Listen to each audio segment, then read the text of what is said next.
Afternoon, folks, and thanks for joining us this lovely Friday from here in Alexandria, Virginia, a suburb of the Swamp, for another fun-filled, action-packed edition of CPAC Live. To my right, to your left, is our ACU Vice Chairman, Charlie Gerow, who's going to join us to do some media analysis. He's also the CEO of Quantum Communications. But first, I want to give you a few things to think about before we get into the role that the media is playing. Years ago, before anybody knew who Andrew Breitbart was, Blankita Cullum, one of our friends who was a good, solid radio person, connected me with Andrew Breitbart, and I talked with him on the phone for 3 hours. And I said, "Who is this crazy guy?" And we brought him to CPAC, and that was the beginning of the legend that was Andrew Breitbart, who was really over the top, I thought, at the time, but proved to be prophetic. A couple years ago, I found myself in the middle of a situation where I had said something that was construed to be racist and drove news for 2 weeks and was accused of being a racist, and it was a very painful thing. What I walked away with was a list that I made, and I made a list of people that stood by me, and I made a list of people that decided that they were going to kick me in the shins inappropriately. Charlie is one of those guys who stood by me, Dan Schneider, Matt Schlapp, obviously. And I made that list of supporters and detractors. I don't know if you watched the show on Wednesday. I sure hope you did, but you heard an impassioned speech from our friend and chairman Matt Schlapp, who was being called a racist inappropriately. It is having an effect on all of us. Let me tell you what this is about. It's not about what he said. It's about what he refused to say. He's going to refuse to take a knee. He's going to refuse to say those three magic words. And what he's decided to do is critique some of the policies that some of these progressive groups are putting out there and making public. And mere criticism of a capitalist economy, of support for the basic unit of the family as the building block of American society, mere criticism, folks, is enough to enrage the angry mob to come to you. I've had to have tough conversations with my wonderful wife. What do we do when the mob ends up on our doorstep in our driveway and says, take a knee? We're not going to take a knee. And I know that everybody out there listening in CPAC land isn't going to take a knee either. But you do have to ask yourself, what would you do? It's okay to have legitimate policy disagreements. This is what was going on for 8 years with President Obama. Conservatives had legitimate policy disagreements with the direction he was taking the country, and we were often called racists. 10,000 conservative activists come to CPAC every year. We're friends, real friendships with hundreds of you. We talk, we text, we stay in touch with all of the members of this community. And I know that none of you are racist. If any of you were racist, we wouldn't be friends with one another. But buckle up, folks, because you are about to have to deal with the same sort of slings and arrows. And let Andrew Breitbart, his words be prophetic, that when you find yourself in the middle of the storm, you will lose friends, but you will also make a lot of new friends. And that's what this CPAC community is all about, standing side by side, shoulder to shoulder with one another in the thickest of the fight. You know, we have led on the issues of criminal justice reform. We've gotten the Associated Press to change their definition of the alt-right, thanks to Matt Schlapp and Dan Schneider. And when we do find racists at CPAC, like Richard Spencer, we kick them out. The interesting thing is that when we kick them out, who's waiting for them outside of our venue? MSNBC and CNN reporters ready to put them on the air and give voice to their hateful rhetoric, trying to connect it to good, freedom-loving, decent, God-fearing conservatives like you and me and Matt Schlapp and Charlie Gerow. Charlie, I want to ask you, what is the role in this moment in time where we're in the middle of an economic fallout, race riots in the middle of the streets, and a medical emergency with the COVID-19? What role is the media playing in all of this right now? Well, the media, as you know, Ian, has given up all pretense of being objective. They have an agenda and they're driving it. And you saw it in the situation with our friend and leader, Matt Schlapp. They brand you if you don't agree with them. And there's really relatively little that you can do to push back on. I mean, they call Matt a racist with no evidence whatsoever. And the reason they do it with no evidence is there is none. In fact, the evidence is exactly to the contrary. He's a man who is incredibly sensitive to racial issues. He's incredibly sensitive to the things that unfortunately divide us. And he's worked so hard and so diligently to bring us together. But the media, especially the national media, drives an agenda and does it every day. And you see it with the Wuhan virus. You see it with the George Floyd aftermath. You see it with the presidential election. There's just constantly this agenda to move things ever so far to the left. Our friend Mark Levin, in his wonderful book, Unfreedom of the Press, has an idea that I've not been able to resolve in my own mind. I want to get your thoughts. He says that it's in fact the media who is driving the actions of Nancy Pelosi and Chuck Schumer. The angry mobs in the streets are actually turning to powerful folks in the media for direction, seeing what they can get away with as far as pushing the envelope of behavior and this protest movement with no end in sight. Who's in charge in this holy trifecta, this axis of evil between elected leaders, between street protest leaders who are becoming increasingly well-funded, and their megaphone press operation in the mainstream media? Well, there's no doubt that there's a really, really interesting synergy between the Nancy Pelosi's, the Chuck Schumers, and the media. They use each other on a very regular basis because it's both convenient for them politically and drives their agenda. And there's no doubt, I mean, I don't think you can argue that that trickles down to the folks on the street. There may not be a direct line, but it doesn't take a rocket scientist to figure out where the media wants you to go, and that if you go there, you're going to receive accolades on national television.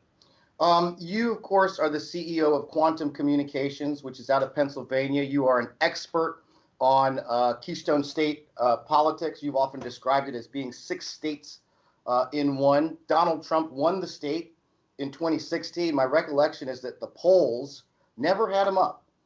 He was within 4 and 5 points, which our thinking was, well, he can do it. I mean, he did it. Right now, he's at about 7 points. Under Joe Biden. What are the prospects for turning this thing around in Pennsylvania? They're really pretty good. And as you know, Ian, Donald Trump has always outperformed the polls, and that's going to happen again in 2020. And in Pennsylvania, it's much tighter than any of the national surveys would suggest right now.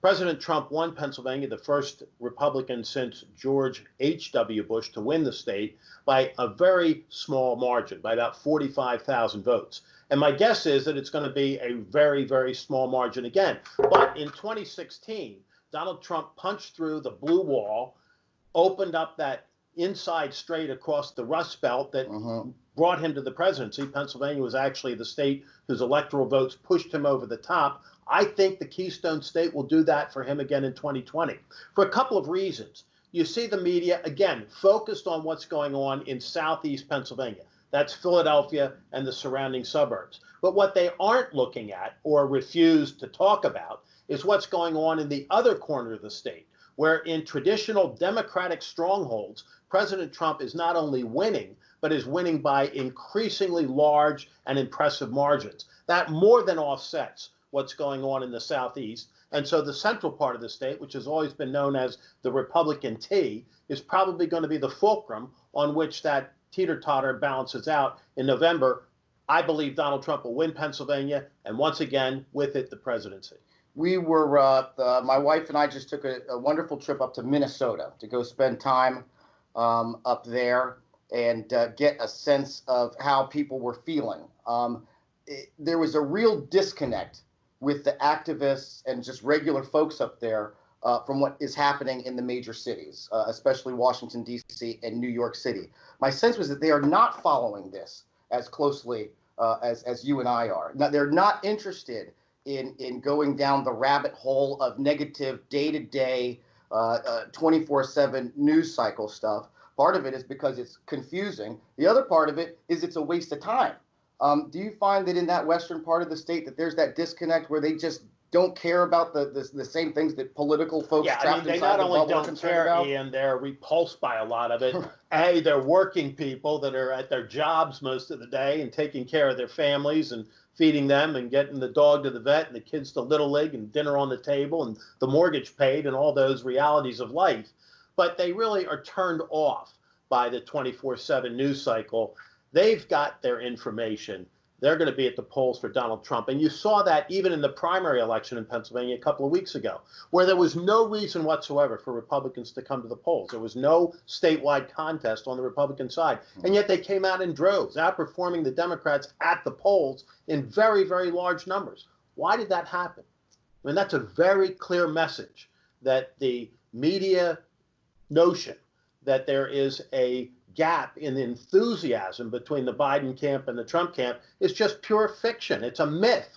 If anything, the enthusiasm is on the side of the Trump base right now. There are some polls that have come out, and I'm struck by them, saying that 85% of Americans are not somewhat fearful, but very fearful about their own career prospects, financial instability, safety and security for their families, direction of the country and of their state. It seems like the real pandemic is one of fear. 85% of people feeling very nervous about one thing or another. What do you think is the right solution on the conservative side of the line to make people less nervous, perhaps, of speaking their minds in what can feel like a very scary atmosphere of standing up with hostile enemies trying to tear down the gate? Well, I think a lot of it is emboldened leadership by the conservative movement. And for us to say, let's stand up, let's fight back, let's get the country going again, let's restore our economy, return social stability, and move forward together as a people, which was exactly what we were doing in the beginning of 2020. Before this pandemic hit us, the economy was going great guns. There was social stability, relatively speaking, and people were looking forward to the future with real confidence. Consumer confidence was at an all-time high. People thought the country was heading in the right direction. They thought their children were going to do better than they did for the first time in a while. So we need to get back to that. I think President Trump can lead the great American comeback, because that's going to be the story of this campaigning. And what happens after there's this reset in the wake of the Wuhan virus pandemic. We are going to be joined in just a moment by a fantastic reporter from the DC Examiner, Kerry Picket, who is going to have some great insights from the belly of the beast, what it's like to work in the American media. But first, a quick video that we've cut from CNN. I know not a lot of people who are watching CPAC Live are accustomed to watching what goes on at CNN, but we thought that it was important to be able to show you what's going on at that network. Because that is the only way we're going to solve this. It is not incumbent upon black people to stop racism, to stop this. It is incumbent upon people who hold the power in this society to help to do that, to do the heavy lifting. And guess who that is? Who is that, Chris? White people. And we're back. Thanks for joining us for the rest of today's CPAC Live from a hot and humid Washington, D.C. suburb of Alexandria, Virginia. It gives me great pleasure to be able to introduce to our thousands of activists watching on our Facebook page, on Twitter, and of course on Parler, from the DC Examiner, reporter extraordinaire Kerry Picket. Kerry, how are you this Friday? I'm doing fantastic, Ian. Thanks for having me. It's my pleasure. You know, Charlie and I are on the other side of the line as communications professionals. And, you know, we've gotten our reputations by dealing with reporters like you. And when Charlie and Ian say something, you can take it to the bank. When I see a Kerry Picket byline on any story, and you've been reporting on issues for almost 2 decades, I guess is my recollection, I see that Kerry Picket byline, I know that it is well researched, that it is accurate, and what I'm reading is taking it. I can take that to the bank, and it is always locked down. And in an era where there's so much noise, we're just so grateful to solid reporters like you who do the hard work to get it right. You wrote a story last week that got picked up by a lot of different outlets, reporting that nearly 3 out of 4 DC police officers were ready to leave the force, according to a poll taken by the D.C. Police Union. How'd you get that story, and how did you decide to write it up the way you did, especially in this moment of civil unrest? That's right, Ian. Actually, that story came out as a result of the DC Police Union, because they took a poll of at least over 600 DC police officers who are ready to leave the force, simply because you have the DC Council who are putting a number of restrictions onto DC police. They want to they're looking to propose to limit the size of the force. Luckily, that didn't pass, but they're also looking to try to defund, or not so much defund, but also to slash the budget of the police department here in DC. And the law enforcement officers, just like so many law enforcement officers all over the United States, are beginning to get very frustrated with the DC Council. So they're looking all over the United States for better agencies where they can feel like they're going to be treated better. I was reading a couple nights ago, doing my best effort to fall asleep, reading the New York Times, the old gray lady, because that'll put you right to sleep. But I was awakened by a line on this whole defund the police movement. This is an article that appeared June 23rd about gun violence spiking in urban areas. I know that you're a strong supporter and very knowledgeable on that topic. Let me read to you this line. This is about how when police forces are not at work or decide to have a sick day protest, that it often reflected in an immediate spike in crime in these cities. From the New York Times articles, they're talking about New York. The city is not alone. Shootings are on the rise in other big cities across the country, including Chicago and Minneapolis. A trend that some conservatives have seized on to argue the recent demands of protesters to cut police budgets and rein in officers. It was this terrible sort of throwaway line, in my opinion, to try to frame conservatives as somehow responsible for the civil unrest that's happening in these Democrat-led cities. What's your sense of how mainstream reporters treat conservatives, conservatism?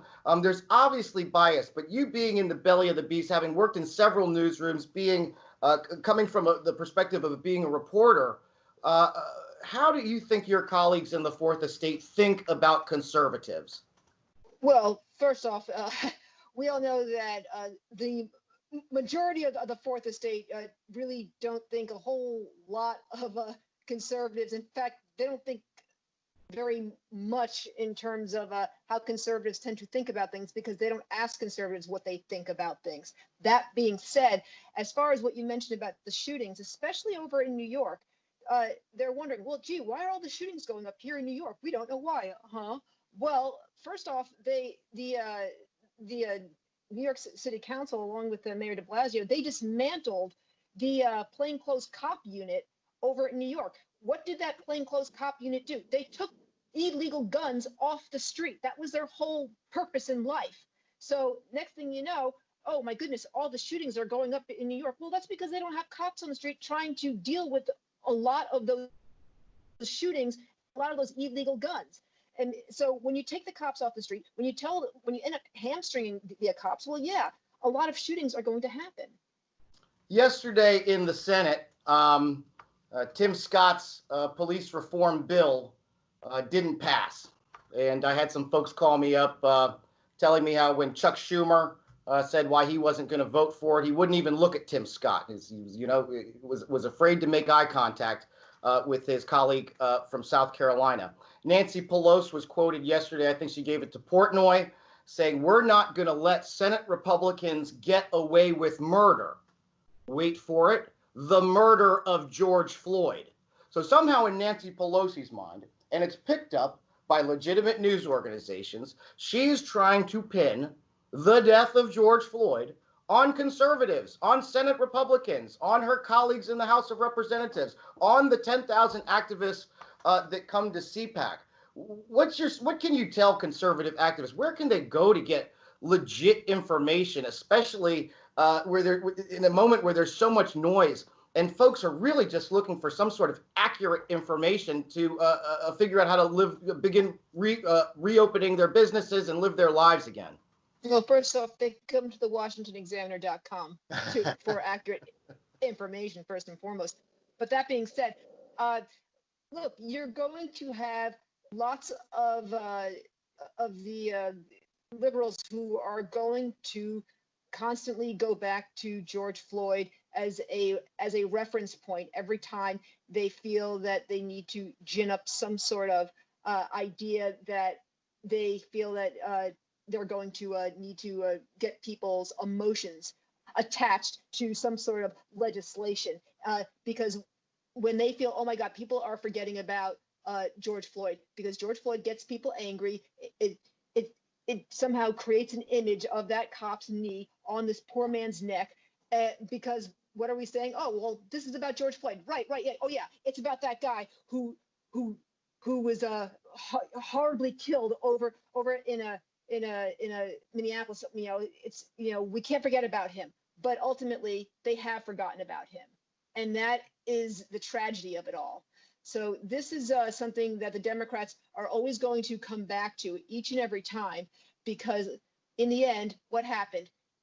A police reform bill was never passed in the upper chamber, and it's not going to ever get to the House. Democrats bill will never make it to the upper chamber at all, because Republicans in the upper chamber know that the Democrats bill is simply an agenda bill that they know that Trump ultimately will also veto. So no one ever got anything that they actually wanted in the end.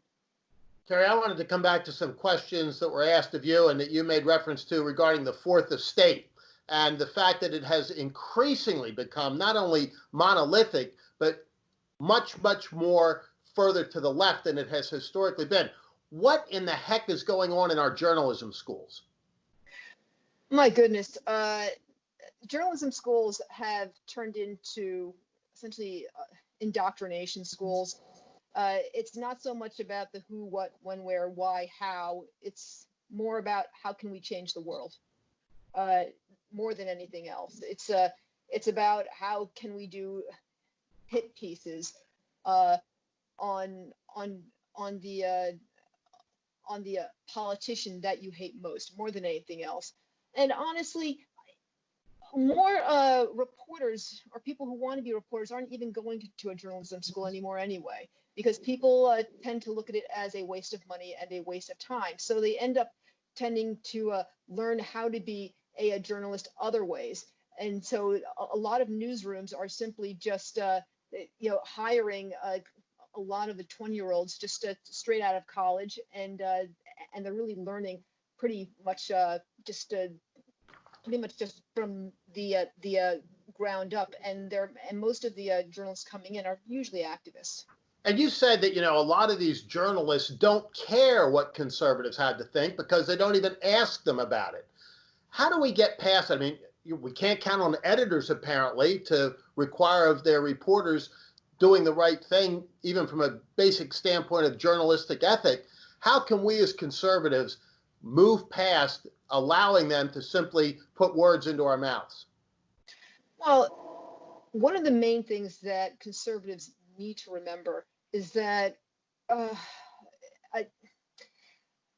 I so often have it's very alluring when conservatives all of a sudden say, "Oh my gosh, the New York Times, they're talking to me. They're talking to me because they want to hear what I have to say." And then maybe perhaps a smaller outlet that doesn't have a big distribution, but it's a conservative outlet. They go, yeah, but it's that small conservative outlet. So, and they don't have a big distribution. So who cares? And I find very often that, even the biggest, baddest conservative, will get, very often sucked into that sort of like, yeah, but it's the New York Times. It's the New York Times. And it happens so often. I see it up here on the Hill by lawmakers. I see it by conservative organizations. Oh, but it's ABC News. It's NBC, because, and very often it's because that's what we grew up with. we all remember sitting in our parents' homes, and we all remember, like seeing like the anchors, and we all remember like hearing like the jingles of these networks, and and then you say, oh yeah, that's a good conservative outlet, yeah, that's totally cool, yeah, sure, I'll throw them a bone, no problem. So I'm not saying that we shouldn't talk to these like big outlets, and or rather, conservatives shouldn't talk to these big outlets, but always keep in mind that just because they're like these huge outlets and they want to talk to you doesn't necessarily mean that they're going to be awesome to you. Just always keep in mind what you're saying to them. And we do fall into that vanity trap. You're absolutely right. And so is one of the things that we can do by going to folks like yourself and making the Washington Examiner and others like your publication even bigger, so that the logical and very human emotions that we all have about ourselves play out there rather than on the front pages of the old gray lady. Oh, certainly. I mean, I think it's an important thing to make sure that you give outlets, whether it's the Examiner, whether it's the Federalist, whether you're talking to the Daily Caller, or whether it's Breitbart, or whatever the case may be. But it's always important, because I talk to comms people all the time, and it's one of the things that go, yeah, we love you guys, we really do, we love National Review, but we also have to talk to the big guys too, we also have to talk to guys who have circulation, and I get it, I totally get it, but what happens is that they fall into that trap so often that next thing you know, it's like a constant one over and over and over again, and then they wonder why they end up getting shivved in the back like 20,000 times. Kerry, before we let you go, tell our audience how they can stay in touch with all of the great work that you're putting out. Just come over to my Twitter feed. It's Kerry Picket. That's KerryPicket. And you can also see me on Parlay. It's actually Parlay, just like Parlez-vous, but it's spelled Parler. I have to correct people all the time. It drives me insane. But and it's the same handle, KerryPicket. And come to KerryPicket.com. Same spelling. Folks, go to KerryPicket.com. We think the world of Kerry. She does outstanding work. She is one of the last of a dying breed of legit journalists operating in Washington, D.C. Kerry, thank you so much for taking some time out of your busy day for joining us on CPAC Live. Sure thing. Boy, what an opportunity to get to talk with a real live reporter who is actually doing good work. It gives me a little bit of hope. Your thoughts before we go, Charlie? Terrific to be with a journalist who wants to ask the right questions and wants to get the real story. It's so nice just to have a journalist that wants to talk to conservatives once in a while. What an interesting point she made. Folks, thanks for joining us on another edition of CPAC Live. We'll be back on Monday, just a few days from now, talking with our friend Wayne Dupree of WayneDupree.com. You'll recognize him from CPAC. And Charlie, on a final note, how nice it is to be in the same room with you and to make eye contact with you and to get to smile with one another and not have to do it over these screens. We're going to get to do it with all of you at CPAC West, at CPAC Minnesota, and CPAC 2021 in February of 2021. Keep the fight, guys, and let us know your stories by reaching out to us at comms@conservative.org and give us some reporting from what's happening with your conservative communities across America. Look forward to seeing you on Monday, folks, here for another fun-filled, action-packed edition of CPAC Live.